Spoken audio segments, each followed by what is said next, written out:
Hi, folks. You're with Tacitus today at your back channel, and thank you for joining this radio live stream. In this essay, I'd like to talk about the Twitter files, but in particular in relation to the the pharmaceutical industry and some of the big names in the pharmaceutical industry, their attempt to and their sense of entitlement about controlling the public discourse about any given drug, its effects, its benefits, its dangers or non-benefits, and so on.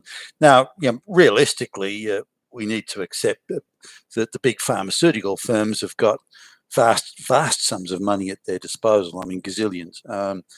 They employ an army of lobbyists. A lot of former politicians and senior public servants that know their way around the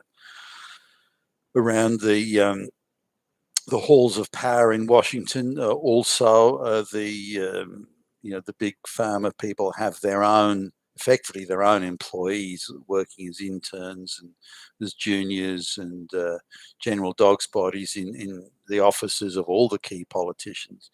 So when it comes to policy formulation and so on, these guys the big pharma, they just push a button and their army of flunkies and stooges and hangers-on and lobbyists, and some of these lobbyists are paid very well, by the way, go to work and make sure that that big pharma's interests are not being ignored or being underrepresented in the breadth of considerations that the lawmakers may go to. A lot of politicians, apart from being useless flunky stooges these days, are almost incapable of understanding the legislation they're voting on. And so what happens is, if their policies to be formulated, their staff really put them together. Some of these staff have never had a job. They've gone from high school to college, and they're part of the big pharma sort of through NGOs and that sort of thing, controlled by big pharma, effectively employees of big pharma, but working inside the offices of politicians. And these are the people that put together the responses and the policies. And if you look at somehow some of these policies are written up for the vote, you realise that it's flunkies that are writing it. It's not, there's no high-powered people there doing the heavy policy lifting. And if any of that is done, it's done by outside think tanks, which again are controlled by big pharma or the globalist corporations and so on. So it's a very tight-knit group that has control of it. What was interesting in the Twitter files was that the extent, firstly, the extent of the control of the public discourse that big pharma had. I wouldn't have imagined it was that extensive. I would have thought they'd have had influence, of course, but not the level of control they appeared to have. But what came across, and to me was the most noticeable, is their sense of entitlement, that they must and should have control of the public discourse. The idea of public debate or dissenting voices or alternative opinions or anything like that it's just simply not allowed. It's a crime. It's got to be treated as the government must criminalize anyone who has an alternative opinion, anyone who has a scientifically proven alternative opinion. It doesn't matter. You've got an alternative opinion to what we have. That's it. And really, we're seeing a situation around the world, I believe, where in effect drugs are going to be, the government, the legislative, and even the legal and the administrative, as in the Department of Public Health, these sorts of things, and big pharma are effectively merging into one conglomerate. And given that the money is thrown around, the cash receipts are taken in by the pharmaceutical side of that conglomerate, and they in turn employ who they want to employ advocates, where there's meant to be independent adjudication, aren't going to be pharmaceutical advocates. In fact, there are that already. And these people are going to be extremely well rewarded. So there's a certain amount well, not a certain amount, there is a lot of cynicism in that, this belief that we have the right to control the public discourse, we have the right to criminalize anyone that questions us, and the people we pay in government and the lobbyists and so on better damn well do as they're told. And effectively, it's the like pigs in the trough of the taxpayers' money. Some years ago, there was a pharmaceutical firm that brought out a product that was supposed to help older men have get penile erections and have those erections for longer and so on, and maybe give them a shadow and a vision of their lost youth or something. And so cynically, in my view at least, the pharmaceutical firms got rid of the older straight white male sales representatives and marketing representatives they had, and instead switched to employing young women. Now, they preferred women that had either worked in a pharmacy or maybe they had some sort of a pharmaceutical qualification from some fifth tier university, or they were in affirmative action, as a lot of the girls were going through pharmaceutical in those days, and they employed them as sales reps. Now, so there's one. The reason I know is there's one girl I knew. So she'd never had a job. Okay, never worked a day in her life, and so she was 22, I think. I mean, she did have a job. I think she'd worked in some sort of cafe once for waiting tables. I think she did that for a few months. Anyway, so she and they're running adverts for sales representatives, and it pays quite well. Like at the time, it was paying over 2 times the average wage, and they gave them a nice late model car, new car to drive around in. So here's this girl goes from never having had a job, never worked, never done anything, straight into becoming a pharmaceutical, what they call a territory representative, I think was the term, on 2.5 times the average wage, driving around this new car, car that she couldn't afford in a million years on her own, all because she was young. I mean, she wasn't bad looking, I guess, but because they wanted to sell this drug, they thought this was the new thing, and it was going to overshadow all else, to do with old men getting a hard on. So anyway, that was the thing. But it was the lengths, the cynicism of the whole thing. Well, let's get rid of all our straight white male representatives, sales representatives who've been with us for years. Let's employ these young dolly birds. I mean, it was just crazy. What can I say? But we shouldn't be surprised. I mean, wherever you get big money, and big pharma is big money. Wherever you get big money, you get that sort of corruption.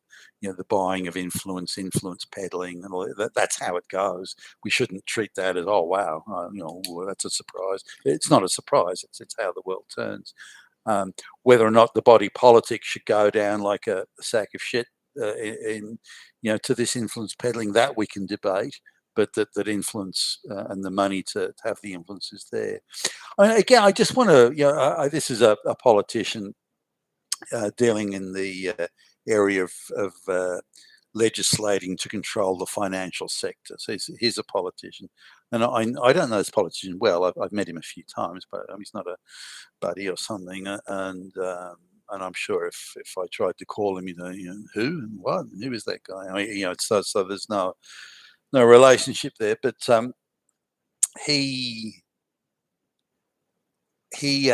was tasked with, like, he was the secretary of the the committee that was overlooking the banking and finance sector. So he's in quite a big role and very influential and that sort of thing. So he made this is how I first came across him. He made some sort of speech that not necessarily criticised one of the big financial institutions, but called into question some of their ethics. I guess that'd be a way of putting it.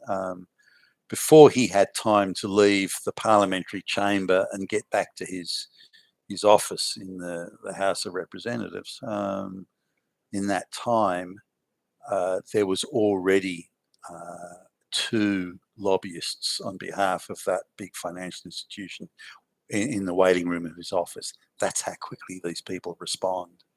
I mean, wow. So from the time he made the speech, which is on time delay, it's not reported until that afternoon, like in the media. You can see it online if you want, but it doesn't get uploaded until, I don't know, 5 o'clock that night. But within an hour of him making that speech in the morning, again, mildly critical, if you'd even call it critical, he had people somehow that banking institution, that financial institution, knew what he'd said, and had people in his office within the hour, and that's how quickly these people move, and how they respond and react. How the fuck they knew, I don't know. But anyway, he at the time. So they come to him and they effectively say, okay, this committee you're running, we want people on that committee that are that we control, that we own, and so it's Billy Bob, Billy Jean, and Jimmy Jack, and we want these people on the committee and fix it for us. Now you'd say, well, why should this politician do that? Now it doesn't matter whether it's banking or big pharma or something. Why should this politician do it? This politician represents the people, not the fucking bank. You should tell them to go and get fucked, and that's what he should do. But that's in real life. That's not how it works. This guy's on a decent enough salary as a senior parliamentarian, but it's not enough to live the waterfront tree-lined street life. It's enough to do all right, but the price of living the high life has increased much faster than parliamentary salaries have. So unless this guy's got another source of income, he's just going to be really sort of ping-ponging around the middle class. He'll do all right, but he's not going to have the sort of life of the lobbyists that he's mixing with. And the lobbyists will be saying, look, we're having a bit of a get together.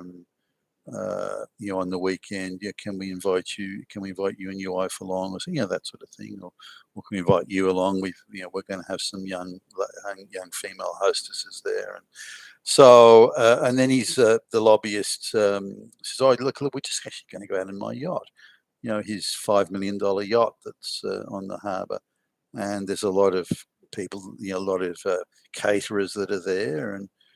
A lot of girls in short, tight dresses and that sort of thing, young, and don't seem to know much about catering or anything, but they're there to help and to assist and so on. So now, if you want to live in waterfront mansions and swan around in $5 million yachts, or any yachts for that matter, cabin cruisers, whatever you want to call it, you need a certain income, and a parliamentary salary can't give you that. So, and your eyes are dazzled. You've got all this power, but they've got all this money. Somehow, if the power and the money get together, you can give them some of your power, and they give you some of their money. I mean, that's pretty much how it goes down. So this guy agrees to appoint people to the committee. So there's a majority of pro banking and finance people on the committee who are already owned, and so on. But there are other things like. Your son's not very bright, but you want him to go to an Ivy League university because it looks great. He meets the sort of future, the future presidents of the universe and everything are going to be at this university. So you want that on his CV.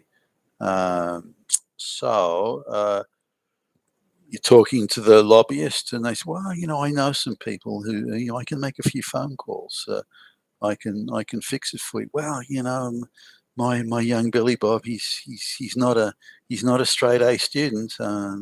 He's a B minus or a C plus student. Well, that's not really a problem. My friend will take a broad view of this, and I can make a few calls, and I can make sure Billy Bob. I think I can make sure Billy Bob gets into that university. Congressman, how are we going with that legislation on the?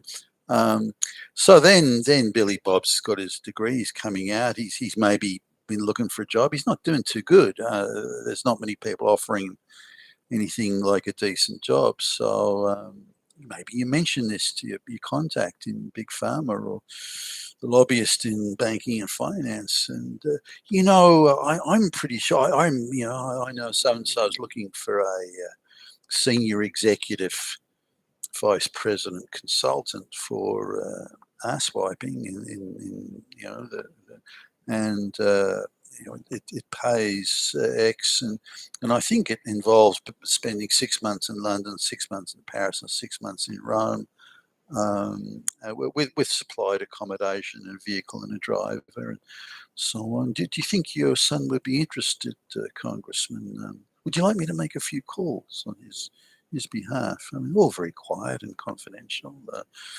No one needs to know. Would you do that for me? I think we could do that, Mr. Congressman. Now that legislation that's coming up, what we'd like to see, and then off you go. So before you know it, the congressman's son and his daughter, who's just turned 18, and she's a straight Z student or a Z student, and but the a few calls, and the lobbyist will make sure she's employed as a consultant to travel around the world and go on lots of shopping trips and and so on, and report back, and she'll be well looked after.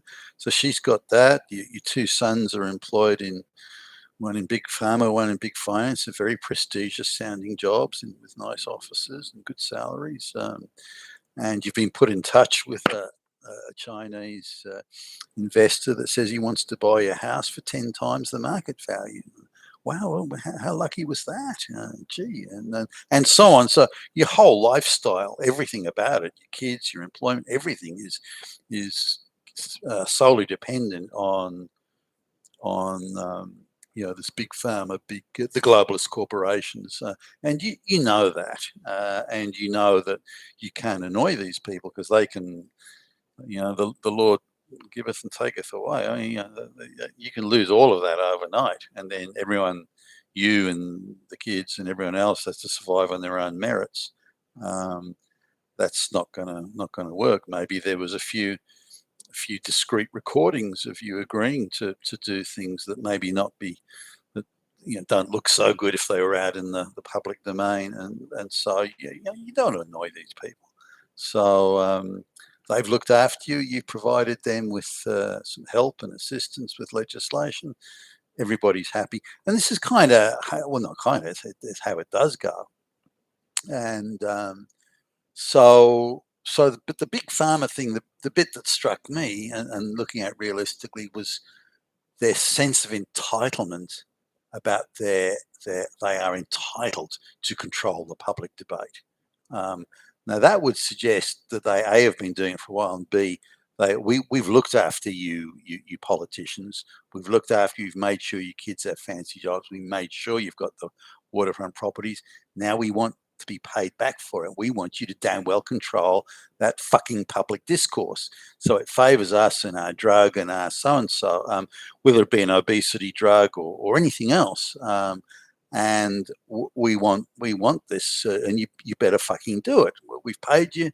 We've given you all the goodies, and we want something in fucking return. We own you useless motherfuckers, and you do what we want. That comes across in what's happened. And that's the scary bit. You've been with Tacitus today, your pushback channel, and thank you for listening.